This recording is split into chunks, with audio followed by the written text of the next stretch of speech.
Hey friends, in the previous video we have already covered about the thyroid gland, its introduction, formation, इसका transverse section, origin, structure, position हमने सब कर लिया है. So in this video we will mainly focus towards one of its hormone which is thyrocalcitonin. So thyrocalcitonin TCT is a kind of a hormone secreted by thyroid gland by its parafollicular cells or C cells. So if we again see the transverse section of thyroid gland, here these are the parafollicular cells which secretes the thyrocalcitonin hormone of thyroid gland. तो ये जो thyrocalcitonin है ये chemically किस तरह का है? It's a long peptide hormone.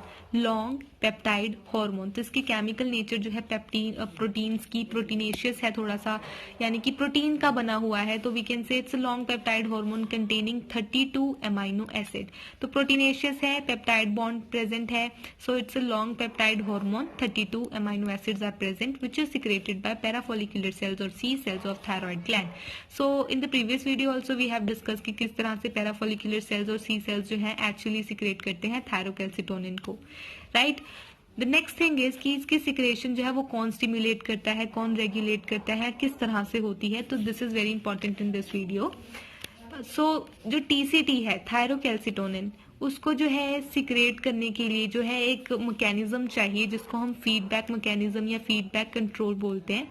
इसमें क्या होता है कि जो ब्लड है, ब्लड के अंदर जो है कैल्शियम लेवल बहुत ज़्यादा हो जाता है. जब प्लाज्मा लेवल ऑफ कैल्शियम बहुत ज़्यादा ब्लड के अंदर इंक्रीज हो जाता है, more than the normal amount, जो हमारे ब्लड के अंदर एक्चुअली कैल्शियम प्रेजेंट होना चाहिए उसकी नॉर्मल रेंज है 8.4 to 9.4 milligram per 100 ml of blood. तो इतना अमाउंट जो है कैल्शियम का जो है ब्लड के अंदर प्रेजेंट होना चाहिए.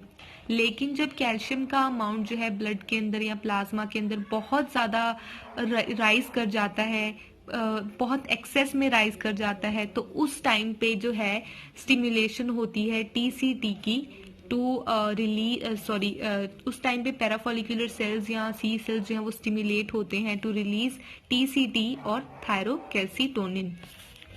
सो its secretion is regulated by increased plasma level of calcium by feedback mechanism. तो इस तरह से एक फीडबैक मैकेनिज्म है जो कि हम आगे भी पढ़ेंगे इसके बारे में, फीडबैक मैकेनिज्म के बारे में जब हम दूसरे हार्मोन के बारे में पढ़ेंगे. तो इस तरह से जो है टीसीटी तब रिलीज होगा जब ब्लड में प्लाज्मा लेवल जो है या ब्लड के अंदर जब कैल्शियम लेवल जो है वो बहुत ज्यादा राइज कर जाएगा. सो जब कैल्शियम जो है नॉर्मल अमाउंट से ज्यादा हो जाएगा तब रिलीज होगा टीसीटी और thyrocalcitonin which is a long peptide hormone of about 32 amino acid. अब इसका फंक्शन जान लेते हैं. देखिए टीसीटी कब रिलीज होगा? जब ब्लड के अंदर कैल्शियम ज्यादा हो जाएगा, जिसका मतलब यह है कि इस टीसीटी को यानी कि थायरोकैल्सिटोनिन को ब्लड में जो कैल्शियम बहुत ज्यादा हो गया है उसको नॉर्मल अमाउंट तक लेके आना है या उसको कम करते जाना है. टीसीटी का काम है to decrease the level of calcium in blood. This is the main function of thyrocalcitonin which is secreted by thyroid gland. So TCT is a hypocalcemic factor. Hypocalcemic का मतलब है, हाइपो का मतलब है कम, कम सिक्रेट होना कैल्शियम का ब्लड के अंदर. तो टीसीटी एक हाइपोकैल्सिमिक फैक्टर की तरह एक्ट करता है जो कि कैल्शियम के लेवल को ब्लड के अंदर कम कर देता है और नॉर्मल रेंज तक पहुंचाने में काम करता है. As I have already told you the normal range of calcium in blood is 8.4 to 9.4 milligram per 100 ml of blood. So TCT is a hypocalcemic factor जो कि कैल्शियम को कम करने में मदद करता है. अब जो कैल्शियम को कम करने के तरीके हैं वो टीसीटी किन ऑर्गन्स के ऊपर जो है, इसके टारगेट ऑर्गन कौन कौन से हैं जो कि जिनके ऊपर ये वर्क करता है so that the amount of calcium can be decrease. पहला है बोन, दूसरा है किडनीज और तीसरा एक एक्टिविटी है which is called as osteoclast activity. तो ये बोन्स और किडनीज के ऊपर मेनली अटैक करता है in order to decrease the level of calcium in blood. So first of all the calcium deposition it increases. जो बोन्स के अंदर जो है कैल्शियम डिपोजिशन को बढ़ा देता है in the bones by stimulating the activity of osteoblast. So osteoblast is a kind of activity in which the calcium in which there is an increase deposition of calcium in the bones.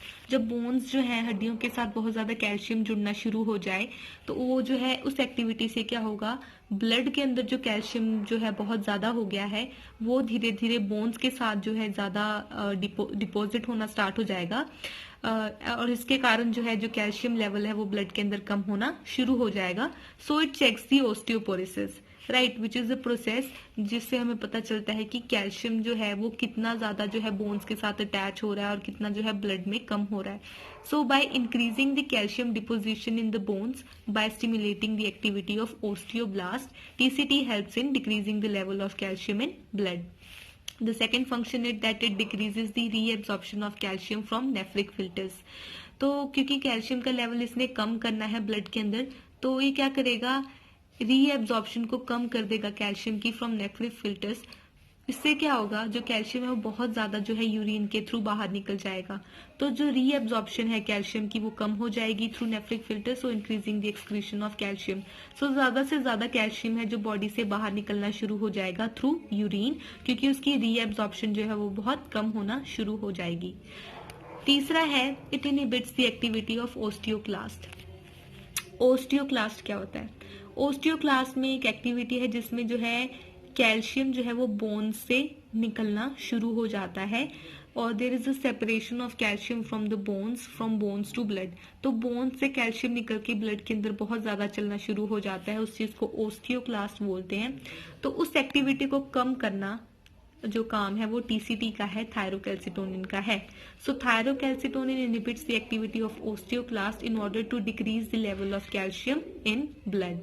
तो ये जो है calcium को कम करना, TCT का, as I have already told you, the main function of thyrocalcitonin is to decrease the amount of calcium in blood, so it prevents hypercalcaemia. अब hypercalcaemia एक ऐसी कंडीशन है जो कि बहुत ज्यादा कैल्शियम जब बॉडी के अंदर प्रेजेंट हो उसको हाइपरकैल्सीमिया कहते हैं, और इससे एक डिजीज हो जाती है which is called as osteitis fibrosis.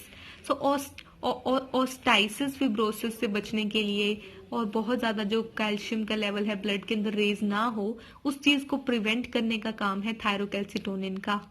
And it is an antagonistic to parathormone hormone. Antagonistic का मतलब होता है ऑपोजिट वर्क करना, एक किसी भी नॉर्मल फंक्शनिंग के ऑपोजिट चले जाना, यानी कि जो चीज प्लस में जा रही है +5 हो रही है उसका -5 कर देना, दैट्स एंटागोनिस्टिक। सो थायरोकैल्सिटोनिन जो है एक तरह का जो हार्मोन है, we know it's opposite to another hormone which is the parathormone hormone. तो ये जो पैराथॉर्मोन हार्मोन है जिसको हम PTH भी बोलते हैं, ये जो है पैराथायरॉयड ग्लैंड का हार्मोन है। हमने थायराइड ग्लैंड में पढ़ा था, this is the thyroid gland and this is the parathyroid gland. तो ये जो पैराथायरॉयड ग्लैंड है, इन ग्लैंड्स में से जो है पैराथॉर्मोन हार्मोन्स रिलीज होते हैं। तो पैराथॉर्मोन हार्मोन्स के ऑपोजिट वर्क करता है thyrocalcitonin which is released by thyroid gland. तो थायराइड ग्लैंड जो है थायरोकैल्सिटोनिन रिलीज करता है, पैराथायरॉयड ग्लैंड जो है पैराथॉर्मोन हार्मोन रिलीज करता है, और दोनों एक दूसरे के ऑपोजिट वर्क करते हैं। So that's why it is an antagonistic to parathormone hormone. तो ये चीज हम समझ के ये कह सकते हैं कि अगर टीसीटी का काम है कैल्शियम को बढ़ाना, कैल्शियम को कम करना बॉडी के अंदर, ब्लड के अंदर, तो पैराथॉर्मोन हार्मोन का काम है कैल्शियम को बढ़ा देना ब्लड के अंदर, which means TCT, thyrocalcitonin, helps in decreasing the level of calcium in blood up to normal level, while parathormone hormone increases the level of calcium in blood up to normal level. These are performing opposite functions to each other. So that's why TCT, thyrocalcitonin, is an antagonistic hormone to parathormone hormone PTH released by parathyroid gland. So this is about thyrocalcitonin, its function, and how it helps in reducing the calcium level in blood by attacking on bones and on kidneys, right? So I hope that you like this video, and if you did, then please don't forget to like, subscribe, share, comment.